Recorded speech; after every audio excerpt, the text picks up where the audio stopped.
Hello guys, welcome back. तो guys, एक बार फिर आप सभी का स्वागत है हमारे चैनल पर। आज मैं आपको बताने वाला हूं कि आपके कर्मचारी राज्य बीमा निगम ने आपकी वैकेंसी निकाली हैं। 1035 वैकेंसी निकली हैं। तो आज इन वैकेंसी के बारे में हम लोग पूरी डिटेल में जानने वाले हैं कि इस वैकेंसी में आपका क्या क्या मांगा गया है, आपकी क्या क्वालिफिकेशन मांगी गई है, कौन कौन अप्लाई कर सकता है, कौन नहीं अप्लाई कर सकता। तो पूरी इस क्लास में हम लोग देखने वाले हैं। तो क्लास को स्टार्ट करते हैं। चलिए, तो जैसा कि आपको पता है, इसका जो बोला जाता है ये है पैरामेडिकल रिक्रूटमेंट 2023, जो कि आपके कर्मचारी राज्य बीमा निगम के द्वारा निकाली गई वैकेंसी हैं, जो कि आपकी 1035 वैकेंसी हैं। तो इसके बारे में थोड़ी सी जानकारी हम लोग कर लेते हैं। जैसा कि आप जानते हैं, कर्मचारी राज्य बीमा निगम ने विभिन्न राज्यों जैसे कि आपके UP, MP, Delhi, Rajasthan, Bihar, Tamil Nadu, Chhattisgarh, Gujarat, Jammu and Kashmir, Karnataka, Maharashtra, Orissa, Uttarakhand, Chandigarh एवं पंजाब और साथ ही साथ हिमाचल प्रदेश में आदेश जारी किए गए हैं, जिसमें आपके झारखंड, केरल, उत्तर के पूर्व क्षेत्र, तेलंगाना, पश्चिम बंगाल पैरामेडिकल भर्ती के लिए विज्ञापन राजभर जारी किया गया है। सभी उम्मीदवार जो कि आपके ESIC पैरामेडिकल विभिन्न पदों पर भर्ती 2023 में रुचि रखते हैं, वो 1 अक्टूबर 2023 से 30 अक्टूबर 2023 तक आपके ऑनलाइन आवेदन कर सकते हैं। तो इसके बारे में आगे देख लेते हैं, इसमें क्या क्वालिफ़िकेशन चाहिए। तो हम लोग आगे क्लास में देख लेते हैं। जैसा कि आप लोग जानते हैं, इसमें 12th क्वालिफ़िकेशन मांगी गई है और टोटल वैकेंसी आपकी 1035 है। ठीक है। तो ESIC, जो कि आपका फुल फॉर्म होता है एम्प्लॉय स्टेट इंश्योरेंस कॉरपोरेशंस, ठीक है। तो इसके द्वारा आपकी वैकेंसी निकाली गई है। कितनी है? 1035। तो चलिए देख लेते हैं इसमें। यहाँ पर देख लेते हैं वैकेंसी के बारे में। तो हमने ऊपर पढ़ ही लिया है। एप्लीकेशन आपको पता ही है कि 1 अक्टूबर 2023 से स्टार्ट हो गई हैं और इसकी लास्ट डेट रहेगी आपकी 30 अक्टूबर 2023। ठीक है। तो इस डेट को आप लोग याद रखें। इसी डेट के बीच में आप अपना फॉर्म फिलअप कर सकते हैं। ठीक है। और पेमेंट की भी लास्ट डेट आपकी 30 अक्टूबर ही है।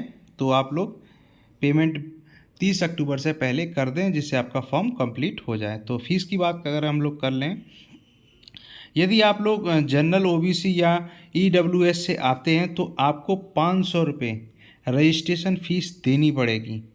ठीक है। और साथ ही अगर आप वो जो SC ST से आते हैं उनके लिए खुशखबरी ये है, उनका 50% माफ़ है, जिसमें आपको 250 रुपये रजिस्ट्रेशन फ़ीस देना पड़ेगा। और फीमेल कैंडिडेट के लिए भी 250 ही है। ठीक है। तो पेमेंट करने का ऑनलाइन आप लोग कर सकते हैं पेमेंट, जिसके आपके डेबिट कार्ड के थ्रू, क्रेडिट कार्ड के थ्रू या नेट बैंकिंग के थ्रू आप लोग अप्लाई कर सकते हैं, या आप लोग बैंक में जाकर चालान के थ्रू भी अप्लाई फीस को पे कर सकते हैं। ओके गाइस, ठीक है। आई होप क्लियर हो गया होगा। तो एक नोट नीचे दिया हुआ है, SC ST and physical handicapped या फीमेल्स कैंडिडेट ऑल ओवर के लिए आपका 250 रुपये फ़ीस रजिस्ट्रेशन फ़ीस देनी पड़ेगी। ठीक है। तो इन लोगों के लिए है। बाकी का आपका जनरल OBC या EWC, इनको आपका 500 रुपये रजिस्ट्रेशन फ़ीस देनी पड़ेगी।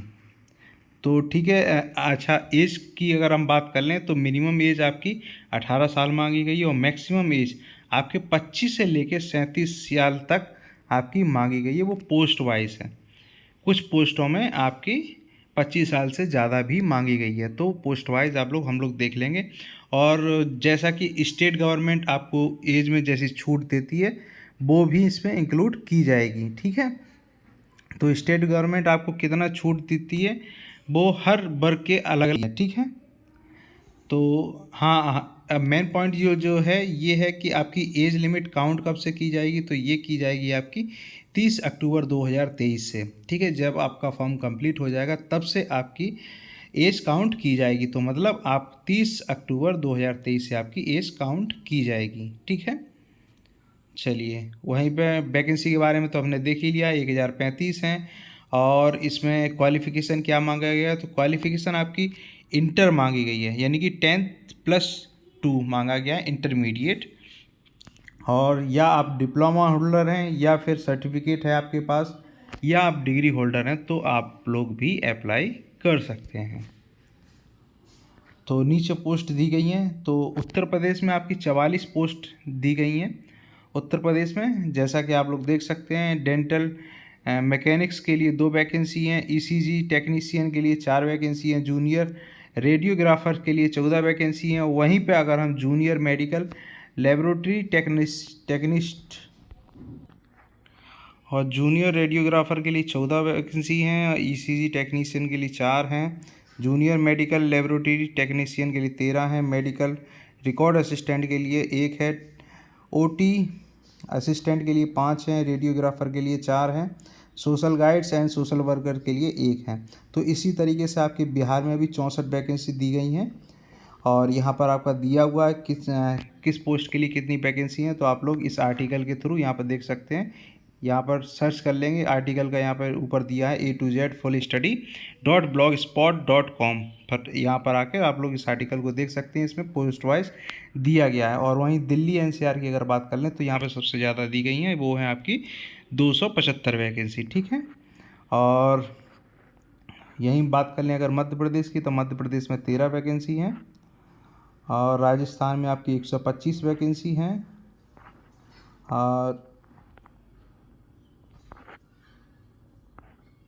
और फिर बाकी का हम लोग स्टेट वाइज, अगर हम अदर स्टेट की बात कर लें तो दूसरे स्टेटों में क्या दिया गया है, तो तमिलनाडु में आपकी 56 वैकेंसी हैं, वहीं चंडीगढ़ में आपके 3 वैकेंसी दी गई हैं, वहीं छत्तीसगढ़ में आपकी 23 वैकेंसी हैं, वहीं पंजाब में आपकी 29 वैकेंसी हैं, गुजरात में आपकी 72 हैं, हिमाचल प्रदेश में 6 हैं, जम्मू एंड कश्मीर में आपकी 9 हैं एंड झारखंड में आपकी 17 हैं, कर्नाटका में आपकी 57 हैं, केरला में आपकी 12 हैं, महाराष्ट्र में 71 हैं, नॉर्थ ईस्ट रीजन में आपकी 10 हैं, उड़ीसा में 28 हैं, तेलंगाना में 70 हैं, उत्तराखंड में 9 हैं, वेस्ट बंगाल में आपकी 42 हैं।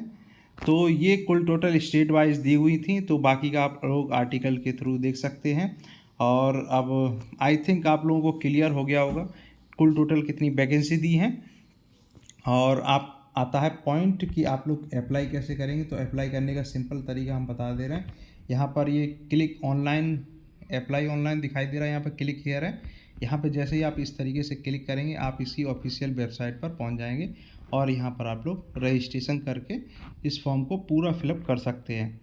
और फिर अपनी डिटेल्स भरनी है आपको। डिटेल्स भरने के बाद में आपको डॉक्यूमेंट्स अपलोड करने हैं और साथ ही साथ में अपने फ़ोटो सिग्नेचर अपलोड करने हैं। और कोशिश करें कि बिना चश्मे का फ़ोटो होना चाहिए पासपोर्ट साइज़, अदरवाइज़ डिस्क्वालीफाई भी कर सकते हैं। तो इस चीज़ को भी आप लोग अच्छे से ध्यान रखें। फिर आप पूरी डिटेल्स फिल करने के बाद में आप अच्छे से एक बार चेक कर लें इंस्ट्रक्शंस पूरी, और कहीं डेटा आपका गलत तो नहीं है। अगर डेटा गलत है तो एक बार उसे सही करके फिर फाइनली सबमिट करें। तो इस तरीके से आप लोग अप्लाई कर सकते हैं। तो अप्लाई करके तो मैं अभी नहीं बताऊंगा आपको, लेकिन मैं आपको डिटेल बताने के लिए मैंने बोला था, तो मैंने ये डिटेल आपको बता दी है। आई होप आप लोगों को क्लियर हो गया होगा। और अगर इससे रिलेटेड किसी भी तरीके की आपको कोई क्यूरी है या कोई समझ में नहीं आ रहा है कोई पॉइंट, तो आप मुझे कमेंट बॉक्स में कमेंट कर सकते हैं, जिससे मैं आपको डाउट को क्लियर कराने की कोशिश करूंगा। और यदि आपको फॉर्म फिलअप करने में किसी तरीके की कोई प्रॉब्लम आ रही है तो आप कमेंट बॉक्स में कमेंट कर सकते हैं। तो मैं आपको नेक्स्ट वीडियो के थ्रू आपको ऑनलाइन फॉर्म फिलअप करके भी दिखा दूंगा। ठीक है गाइस, तो आई होप आप लोगों को क्लियर हो गया होगा। अगर किसी भी तरीके की क्वेरी है तो आप पूछ सकते हैं। तो आज मेरी छोटी सी ये क्लास में आप लोगों को ये अच्छी खुशखबरी है, आप लोगों के लिए अच्छी अपॉर्चुनिटी है। 1035 वैकेंसी हैं, अच्छा है ये। ठीक है, तो अब मेरी क्लास को बस इतना ही। नेक्स्ट क्लास में नया लेके आते हैं आप लोगों के लिए कुछ। ठीक है, नई कोई अपडेट्स आती है, वैकेंसी कोई नई आती है तो मैं आपको ज़रूर कमेंट करके बताऊंगा, वीडियो बना के बताऊंगा। और उन लोगों से खासतौर से मेरी रिक्वेस्ट है, जिन लोगों ने अभी तक हमारे चैनल को सब्सक्राइब नहीं किया तो कृपया चैनल को सब्सक्राइब करें, क्लास को लाइक करें और अपने दोस्तों तक शेयर करें, जिससे वो लोग भी इस फॉर्म को फिलअप कर सकें। ठीक है, और इससे रिलेटेड कोई भी क्यूरी है तो आप कमेंट बॉक्स में कमेंट कर सकते हैं। तो गाइस आज के लिए बस इतना ही। Thank you.